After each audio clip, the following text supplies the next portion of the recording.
আবু সাইদকে হত্যার কথা বলে সেখানে একটা ভিডিও দেখালো। হ্যাঁ, খুব স্বাভাবিক, এটা মানুষের সেন্টিমেন্টে লেগেছে যে তাকে পুলিশ গুলি করে বেরিয়েছে। এখানে আমার প্রশ্নটা হচ্ছে, তাকে যদি পুলিশ গুলি করে থাকে, তো গুলি খাওয়া একটা লোক এরা টেনে নিয়ে গেল, এখানে কিন্তু কোনো রক্তের চিহ্ন দেখা যায়নি। দ্বিতীয় কথা হচ্ছে যে তার সঙ্গী সাথীরা যে তাকে টেনে নিয়ে গেল, কোথায় নিয়ে গেল? যার গুলি লাগবে তাকে তো সাথে সাথে হাসপাতালে নেওয়ার কথা। হাসপাতালে নেবে, অপারেশন করে, বুলেট বের করে তাকে বাঁচাবার চেষ্টা করবে। আবু সাইদকে কিন্তু হাসপাতালে নেয় নাই, নিয়েছিল প্রায় 4-5 ঘন্টা পরে। 4-5 ঘন্টা পরে হাসপাতালে নেওয়ার পর ডাক্তাররা যখন চিকিৎসা করে তখন সে মৃত্যুবরণ করে।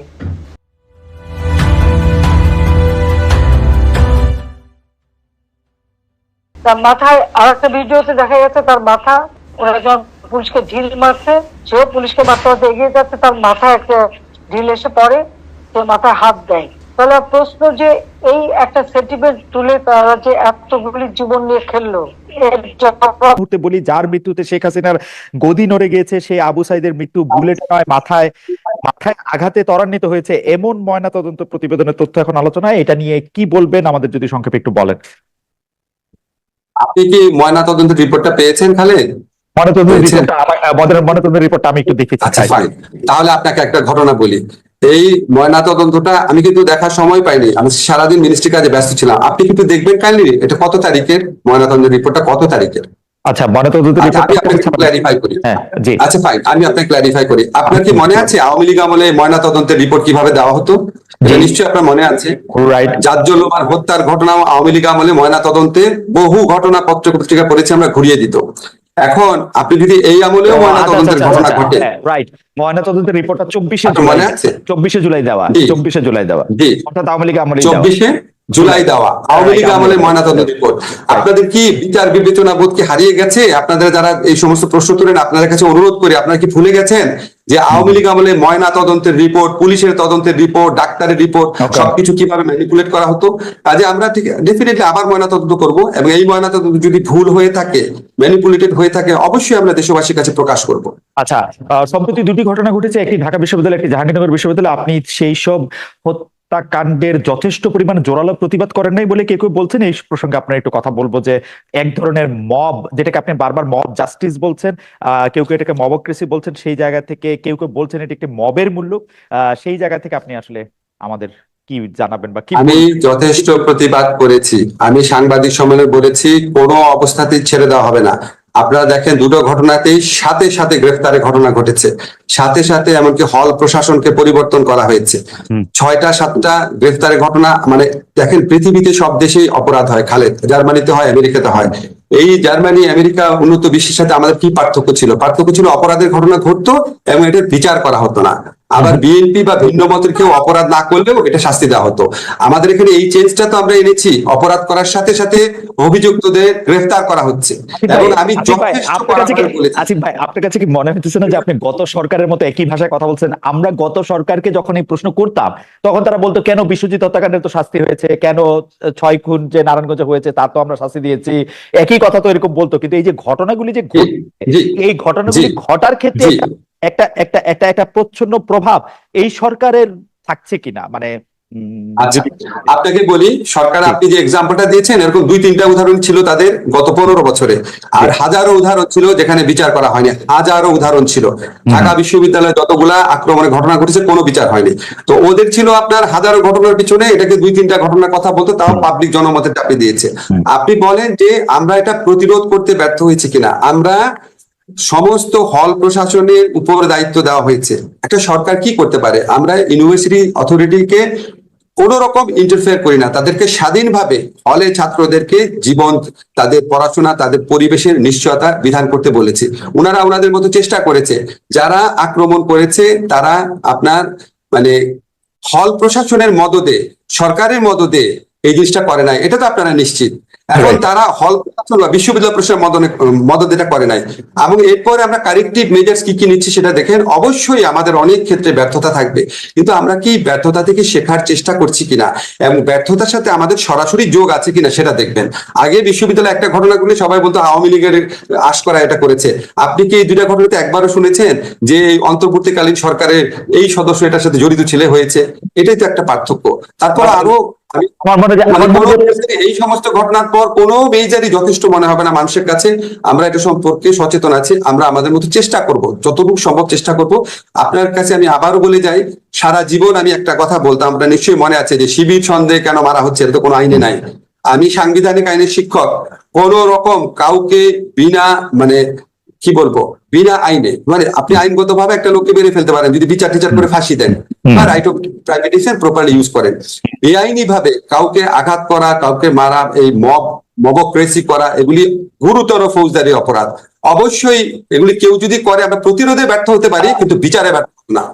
প্রফেসর আসিফ নজরুল, আমাদের আপনি যেহেতু শিবিরের প্রসঙ্গটা তুললেন, সেজন্য এটা বলা হয় যে বর্তমান সরকারের সাথে জামায়াতের সম্পর্ক সবচেয়ে বেশি। আসলে জামায়াতই বর্তমান সরকারের চালিকা শক্তি।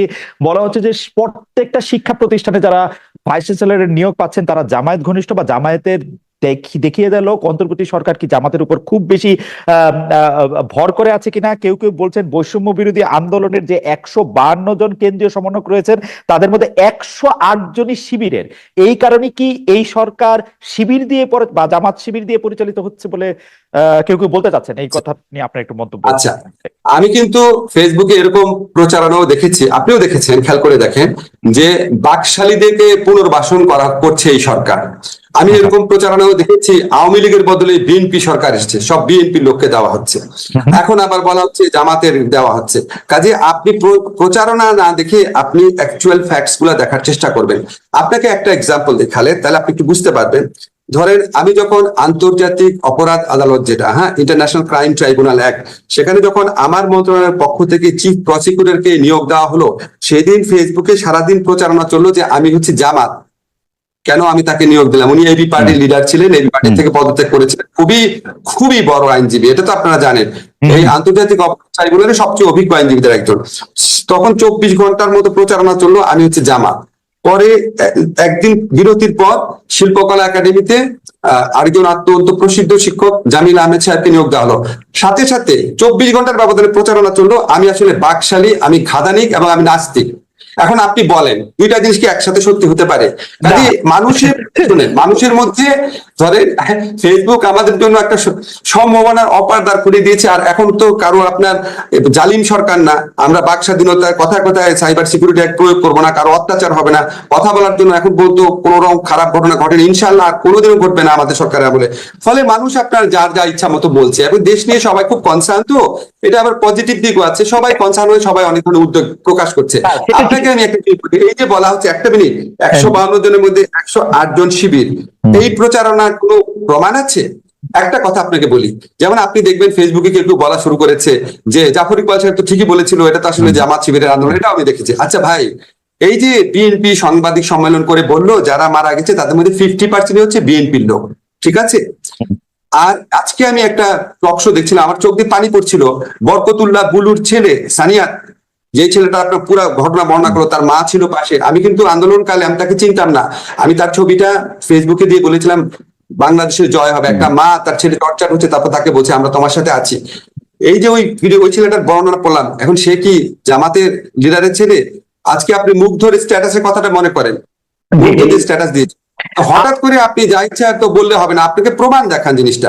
আমি যেটুকু জানি খালেদ, আমি ঢাকা বিশ্ববিদ্যালয় খালেদ একটা জিনিস, ঢাকা বিশ্ববিদ্যালয়ের শিক্ষক হিসাবে কাছের থেকে আমি যেটা জানি, এই জালিম ফ্যাসিস্ট সরকারের বিরুদ্ধে আন্দোলনে এমনকি ছাত্রলীগের সাধারণ কর্মী যাদেরকে টর্চার করে ছাত্রলীগ বানানো হয়েছিল, এমনকি তাদেরও কারো কারো পার্টিসিপেশন ছিল। বিপুল সংখ্যক ছাত্র দলের নেতার সংশ্লিষ্টতা ছিল, শিবিরদের আমি চিনতাম না, তাদেরও থাকতে পারে। বাম দলের সংশ্লিষ্টতা ছিল, সাধারণ মানুষের সংশ্লিষ্টতা ছিল, তারা তো বাংলাদেশের মানুষের অংশ, সবার অংশগ্রহণ ছিল। আচ্ছা, আমি আপনার সাথে কথা বলার একটা সুবিধা হলো যে আপনার কথা থেকেই আসলে গুরুত্বপূর্ণ কথাগুলি ক্লু পাওয়া যায়। আপনি আন্তর্জাতিক অপরাধ ট্রাইব্যুনালের আইন বা তাদের চিফ প্রসিকিউটরের কথা বলেছেন। প্রফেসর আসিফ নজরুল, আমি একজন জুরিস্ট হিসেবে আপনার কাছে প্রশ্নটা করতে চাই যে সেই আইন আপনারা সংশোধন করছেন, সেই জায়গায় আপনি যাকে চিফ প্রসিকিউটর আপনারা যাকে নিয়োগ দিলেন, সেই আইনজীবী তাজুল ইসলাম, জামায়াত নেতা মতিউর রহমান নিজামী, আলী হাসান মোহাম্মদ মুজাহিদের আইনজীবী ছিলেন। তিনি, তার কিছু পেন্ডিং কেস রয়েছে এই আদালতে, তাকে আবার আপনি দেয়ালের এই পাশে নিয়ে আসলে এরকম কোন উদাহরণ কি আছে? মানে ওয়াজ ইট এ মাস্ট? মানে তাজুল ইসলাম কি কেন এটা চিফ প্রসিকিউটর করতে হবে? আচ্ছা ঠিক আছে, এখন আপনি আমাকে বলেন, বাংলাদেশে যারা আইনজীবী আছে তাদের একটা বড় অংশ হচ্ছে প্রো আওয়ামী লীগ, এটা তো সত্যি কথা। রাইট। এখন আপনার কি ধারণা তারা এই আদালতে আইনজীবী হতে রাজি হবে, যে আদালতে আওয়ামী লীগের নেতাদের বিচার হবে? আপনার কি ধারণা তারা রাজি হবে? আবার ধরেন কিছু কিছু আইনজীবী আছে যাদের দক্ষতা নিয়ে বড় একটা অংশ তো বিএনপির আইনজীবীরাও আছে যারা খুব আনন্দ নিয়ে রাজি হবে আওয়ামী লীগের লোকদের বিচার করতে। তাই আপনার ধারণা না? জি আমার ধারণা। আমি আপনাকে নাম দিতে পারি, আমি আপনাকে নাম দিতে পারি। আপনাকে একটা কথা বলি খালেদ, আচ্ছা ঠিক আছে, আমাদের এই আদালতে তো আরো কিছু আইনজীবী নিয়োগের বিধান আছে। আপনাকে আমি একটা চ্যালেঞ্জ করে দিলাম, আপনি বিএনপির দক্ষ কোনো আইনজীবীকে একটু এনে দেন ভাই, এখানে মানে গুরুত্বপূর্ণ উপস্থিত আবার আছে। আরেকটা কথা আপনাকে বলি, তাজুল তো এখানে আইনজীবী, তাজুল তো বিচারক না। তা আপনারা যখন যুদ্ধাপরাধের আদালতে যখন বিচার হচ্ছিল, তখন যারা এই জামাতি নেতাদের বিপক্ষে যারা আইনজীবী ছিলেন, তারা তো সবাই আওয়ামী লীগের পলিটিক্সের সাথে ইনভলভ ছিল, আওয়ামী লীগ পন্থী আইনজীবী ছিল, তারা আওয়ামী লীগ পন্থী আইনজীবী ছিল, আপনার মনে আছে? তো তখন আপনার বিচারে কোনো সমস্যা হয়নি, আমরা বিচারে অন্যান্য প্রসঙ্গে প্রশ্ন তুলেছি, কিন্তু এটা নিয়ে প্রশ্ন তুলিনি। আমরা আইনজীবী তো সরাসরি ভাবেই প্রমাণ করার চেষ্টা করবে দোষ আছে, এবং আমরা তো এই স্কোপটা রেখেছি, যাদের বিরুদ্ধে অভিযোগ আসবে আপনারা পৃথিবীর শ্রেষ্ঠতম আইনজীবীকে নিয়োগ করেন, যেটা গত সরকার করে নাই। আপনারা বেস্ট আইনজীবী নিয়োগ করেন। আমরা তো বিচারক আর জামাত থেকে নিয়োগ করছি না, আমরা তো বিচারক আর বিএনপি থেকে নিয়োগ করছি না, আমরাও চেষ্টা করছি